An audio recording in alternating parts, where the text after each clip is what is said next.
FMCG demand वाला concern तो लगातार बना हुआ था, लेकिन इसमें सबसे ज़्यादा वेल्थ कहाँ डिस्ट्रॉय होती हुई दिखी है?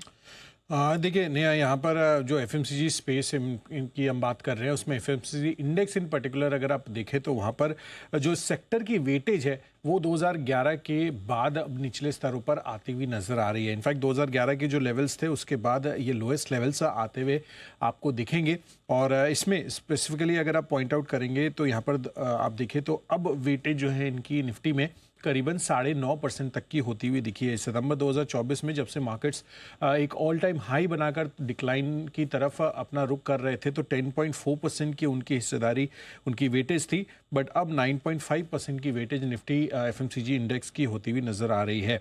इनफैक्ट सितंबर 2024 से लेकर अब तक निफ्टी एफएमसीजी इंडेक्स में करीबन 20% से ज़्यादा की गिरावट हमें ऑलरेडी देखने को मिल चुकी है। और 2025 में अभी आप देखेंगे तो जनवरी ऑनवर्ड्स करीबन 8% से ज़्यादा का फॉल यहाँ पर भी आता हुआ दिखा है। तो ओवरऑल जो सेंटिमेंट है वो एफएमसीजी स्पेस के लिए थोड़ा कमज़ोर होता हुआ दिख रहा है। लेकिन दूसरी तरफ अगर आप इसका प्रदर्शन कोविड के दौरान देखेंगे तो कोविड के टाइम पर एफएमसीजी इंडेक्स की जो वेटेज है वो बढ़कर 14.5% हुई थी।